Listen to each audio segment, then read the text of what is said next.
programa Itapuã em Debate de hoje recebe no seu cenário central Victor Hugo Ribeiro, um ativista cultural de Pato Branco, jornalista, escritor. E falando em jornalismo, Victor, a gente acompanhou também no seu currículo que o tão concorrido Prêmio ANSOP de Jornalismo teve a tua participação lá em 1987, no ano em que ele foi criado. Como foram os bastidores? Como foi essa ideia, né? Nos conte um pouco dessa experiência lá, no início de um prêmio que é tão concorrido como hoje aqui na região sudeste. É o seguinte, eu tinha, na minha colaboração como jornalista, eu jamais diria que sou jornalista, ou que fui, mas na minha colaboração como jornalista, eu percorria o sudoeste todo, de Palmas a Capanema, e convivi com jornalistas, e com comunicadores, tá? E então eu sugeri a essas pessoas a criação do Prêmio ANSOP de Jornalismo. Eu elaborei o regulamento do Prêmio ANSOP de Jornalismo e foi a Faculdade de Francisco Beltrão que iniciou. Antiga Facibel. Exatamente. Ela que iniciou esse trabalho. O Prêmio ANSOP de Jornalismo seguia aquele regulamento que foi elaborado e foi tocado pela faculdade. Tá? E a imprensa colaborava. E mais adiante, não sei quantos anos depois, o Prêmio ANSOP de Jornalismo passou para a ANSOP. A própria ANSOP assumiu a coordenação, a escolha, a inscrição dos jornalistas que se inscreviam. Tinha, naquela época, rádio e jornal. Depois entrou a televisão. E agora eles ampliaram, mudou de nome, inclusive, agora é Prêmio de Comunicação, assim, já inclui coisas como a informática, eu não sei exatamente, e também a publicidade, algo assim. Mas eu fico feliz de saber que a ideia persiste, tá? A alteração foi decorrência do desenvolvimento da tecnologia, de novos meios de comunicação que surgiram, e foi assim. Durante algum tempo eu participei, inclusive, da solenidade de entrega, tá? Mas houve uma entrega aqui em Pato Branco em que eu fui convidado, e naturalmente agora a coisa vai evoluindo, as cabeças até são outras, e então vamos dizer, a promoção, ela tem já características próprias, um pouco distintas das iniciais, o que é absolutamente natural. Mas eu fiquei feliz em ter ajudado a criar o Prêmio ANSOP de Jornalismo. Eu vou discordar um pouquinho de você quando diz que Pato Branco não tem cultura. Talvez a gente não tenha, assim, um ponto de grande expressão, mas a gente tem muitos pontos de culturas pipocando por aí. Por exemplo, esse é um deles, né? Uma ideia que deu certo, né? E que ainda hoje se faz dentro de um dos aspectos da cultura. Claro que se a gente for pensar no fink, né, no patinho de ouro, né, aqueles movimentos que toda a cidade se envolvia e que trazem saudades, a gente diria que não se tem mais isso. Mas a gente tem, mesmo sendo uma cidade jovem como ela é, a gente tem muitas expressões culturais aqui. E a gente tem alguns pontos assim que levam o nome de Pato Branco, né? Então, mesmo nós não tendo um ponto, uma chama só, que identifique só aquele aspecto cultural, nós temos muito. Nós não podemos esquecer da TV Sudoeste, que é Pato Branco, uma cidadezinha, né? Porque nós somos uma cidade de pequeno porte, temos uma TV local, agora já temos outras TVs aqui, né? Então, Pato Branco tem muitos pontos de cultura, sim, né? E que dão orgulho a quem é patobranquense nato e quem é patobranquense de coração, porque embora a gente tenha vindo de outra terra e a gente traga essa terra junto com a gente, porque a gente jamais esquece do torrão natal, né? E aqui é a terra dos nossos filhos, dos nossos netos, né? Nós temos pontos de cultura bem relevantes. Esse que você acabou de citar é um deles, né? E que nasceu com você. Então, realmente, coisas que se faz, que às vezes a gente acha que não tem valor nenhum, a gente lança a ideia, mas elas vão sendo encampadas e elas acabam progredindo. Não é? Minha confreira Neri. Eu acho horrível dizer confreira, tá? Mas a mas palavra... é o nome que deve, né? Exatamente. Minha confreira. Eu não disse que Pato Branco não tem cultura. Eu não disse. Eu disse o seguinte, que Pato Branco tem uma cultura proporcional ao tamanho da cidade. Não, ao tamanho da cidade, não.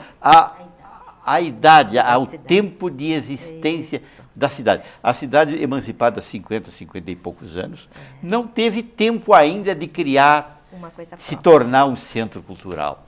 Ninguém pode ser condenado por isso.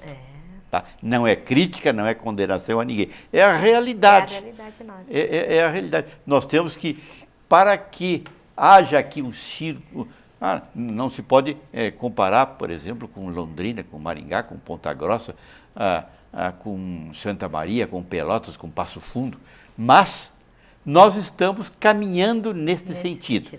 Naturalmente, algumas coisas têm que ser corrigidas e tal. Nós enfrentamos a concorrência da mídia internacional. Então, o desenvolvimento do local fica um pouco sufocado pela imposição das grandes redes nacionais, coisas assim.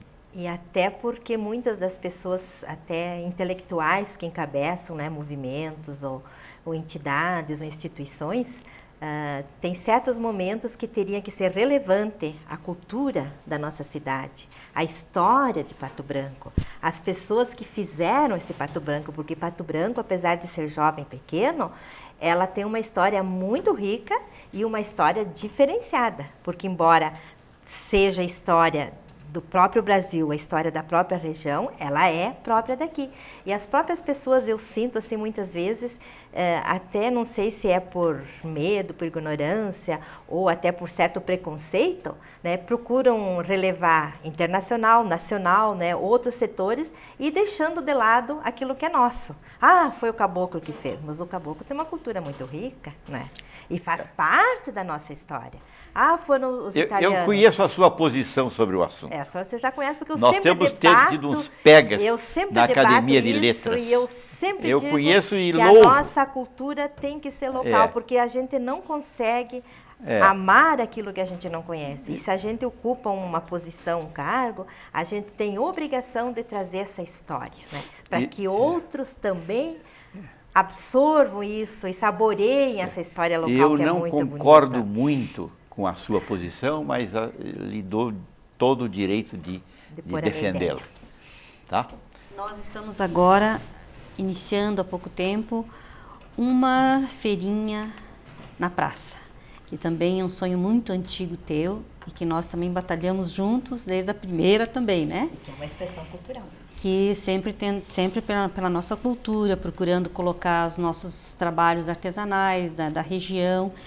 E como tu tens se sentido com esse acontecimento que está caminhando agora? Eu sou um curioso no assunto, eu não diria um estudioso, mas eu sou um curioso no assunto. E tenho, cá comigo, pensado que o desenvolvimento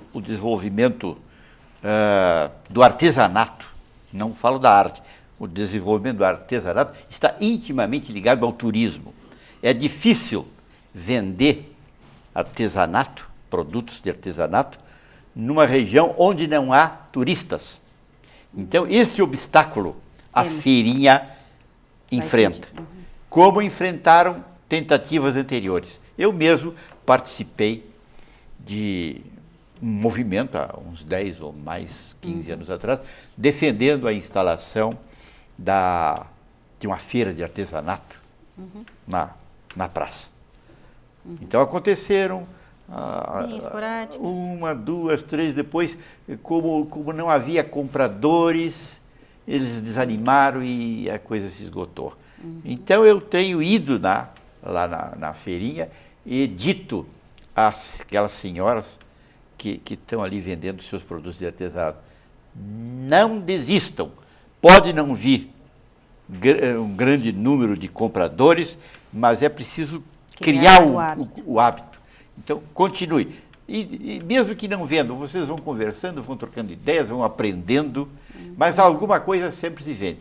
A minha mulher, que faz parte, sua aluna, ela vende lá, ela chega em casa, às vezes, com mais... Ela ganha mais dinheiro do que eu. Eu que não ganho nada. Ela ganha. Tá? Então, eu sou plenamente favorável. Devemos continuar. Agora, talvez criar novos departamentos. Que tal vender livros usados ali na praça? Quem sabe vender filhote de cachorro e de gato? Porque em Curitiba eu conheço lá aquela feira que tem no domingo lá na Rua das Flores. Exato, não é no Largo da Ordem. Largo da Ordem. Eu sempre que vou a Curitiba, no domingo eu vou no Largo. Em Porto Alegre eu vou no Brick da Redenção. No Brick da Redenção. Tá? E é mais diversificado. Então eles vendem comidinha, vendem doce, vendem coisa até da Bahia e do México e do Paraguai, e de coisa de índio. Então é mais diversificado. E nós aqui começamos pequenininhos e vamos aumentando, mas para isso é preciso persistência. Respondi? Com certeza. O senhor acha que, voltando a falar do assunto do artesanato, enfim, o senhor falou de um dos problemas que é a falta de turismo, né? Mas talvez a mídia, a propaganda excessiva, a própria publicidade, o capitalismo, o senhor acha que isso também tem uma interferência? O fato de que talvez não há uma grande valorização do próprio artesanato, né? As pessoas, as crianças, enfim, liga a televisão, não tem propaganda de artesanato, você tem propaganda de produtos industrializados, né? Então, se o senhor vê que isso também seja uma influência negativa em relação à própria valorização dessa cultura local, que é importante, né? Sim, a existência de uma corrente turística ajudaria. Mas é possível um artesanato dirigido para os nossos vizinhos. Tá? Se eu faço um doce ou um bordado, tá? De qualidade, mesmo eu sendo daqui, os meus vizinhos vão adquirir. Então é preciso vencer a inexistência de turismo com qualidade. Eu acho que assim eu respondo a sua pergunta. Porque o artesanato não paga imposto. Isso eu sei. O artesanato não paga imposto. O artesão não precisa ter nota fiscal. Tá? Por enquanto. Tá? Mas é viável, sim. Eu lembro que nós fizemos parte do Fórum de Desenvolvimento, né, e se falava sempre, se estudou muito essa questão, o que fazer para atrair pessoas, turismo, né, e inclusive até teve a época da FEPeixe, que eu particularmente acho que peixe não é uma coisa que qualquer cidade que você vai encontrar restaurantes que tem um peixe, etc. Né? E essa questão que até você colocou antes, né, a professora Jurema também estava comentando sobre a feirinha. Até uma época nós conversávamos sobre isso, porque se você for olhar hoje, né, o que acontece em Passo Fundo, que é uma cidade um pouquinho maior, você não consegue explicar como é que lá, né, fora de rota de turismo, nasceu uma sementinha que hoje atrai escritores aí de vários lugares do país e que onde saiu recentemente na Veja, em que o número de livros lidos, né, por ano ultrapassa a média nacional. Né? Quer dizer, alguma coisa começou, né? E nós conversávamos sempre isso, e você sempre foi um entusiasta dessa questão, né, cultural. O que a Academia de Letras, por exemplo, de Pato Branco, poderia talvez estar ajudando nisso, já que tem uma feirinha iniciando, por que não a gente tentar incrementar isso, talvez pela academia, pelos colégios, parceria, talvez escritores aí nasçam, né, de uma simples ideia de, olha, levar as pessoas. Nós não temos praça aqui em Pato Branco, nós temos um local pequeno ali, né, que é uma pena. O que você acha que a Academia de Letras poderia estar aí, como você, como membro, poderia estar incentivando aí a nossa comunidade nesse aspecto? A Academia de Letras é nova, ela ainda não deslanchou. Compreende?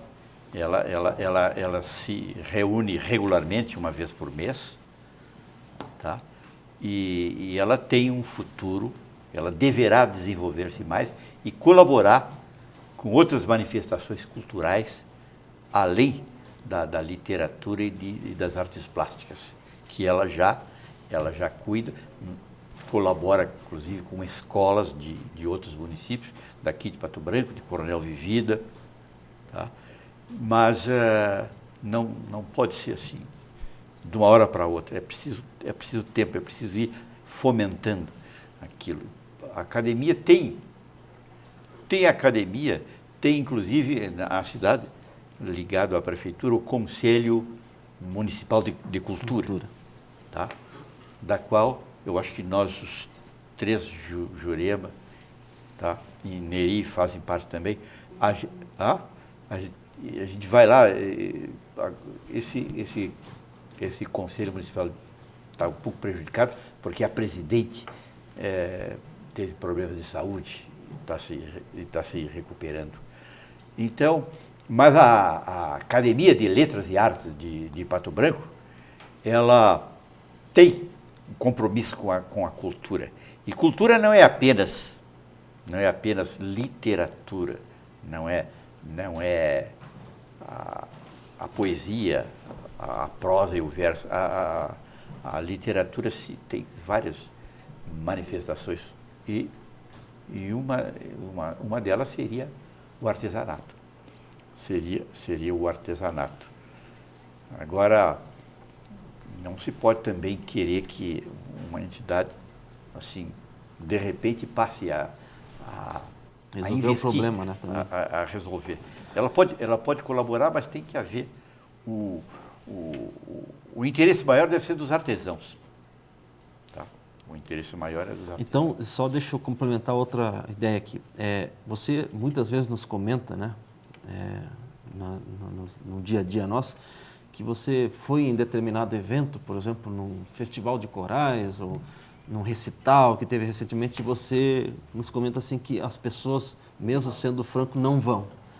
O que você, no teu ponto de vista, acha que tem que acontecer para que as pessoas sejam atraídas para isso e não só num posto de gasolina num domingo à tarde, onde enche de gente tão facilmente? Já te respondo. E eu comento muito isso nas minhas coisas. O Boleslau comenta muito. Segunda-feira, você chega para um amigo seu e diz assim: você foi no recital da pianista? Eu digo, ué, mas não teve, mas não divulgaram, deviam ter divulgado. Então, se você perguntar para 20 pessoas se elas vão na feirinha, elas vão dizer, tem feirinha, mas deviam divulgar. Tá? Eu sou um curioso no assunto e te digo o seguinte: as pessoas têm um bloqueio mental e esse bloqueio não permite que elas tomem conhecimento daquilo que elas não querem. Há um não sei que mecanismo, talvez o nosso filósofo possa dizer, que bloqueia a tomada de conhecimento daquilo que eu não quero. Eu, por exemplo, não gosto de corrida de baratinha, não é baratinha, Fórmula 1. Corrida de automóvel. Tá? No meu tempo era corrida de baratinha. Eu não gosto de corrida de automóvel, então não sei quem ganhou, quem perdeu, quem virou o carro, não sei e não quero saber, porque não gosto. Embora o jornal diga, embora a televisão diga, e rádio, e jornal e televisão, estão todo dia falando na Fórmula 1, Fórmula 1 não, não é? Fórmula 1. Eu que não gosto daquilo, tá? Não vou. Eu, por exemplo, não gosto de racha de automóvel na rua, se tem, eu não vou ver. Compreende? Não vou ver e não sei se tem, porque eu não quero. É um bloqueio. Então as pessoas não vão na feirinha, não vão no teatro, não vão no recital de piano, porque há o bloqueio que elas têm na cabeça, elas não gostam, têm raiva daquilo ou não conhecem, impede que elas até tomem conhecimento. Há esse bloqueio. Eu conheço muita gente bloqueada e bloqueadores. Você deve conhecer também. Com certeza. Tudo bem, Vitor Hugo Ribeiro aqui defendendo a cultura, defendendo também um pouco da sua própria história como ativista cultural em Pato Branco e profissional do direito e também, vamos dizer assim, Vitor, um admirador do jornalismo, já que você nos considera um jornalista. No próximo e último bloco, claro, nossos convidados terão a oportunidade de fazer o último questionamento ao nosso convidado especial do programa Itapuã em Debate de hoje. Itapuã em Debate, a democratização da informação.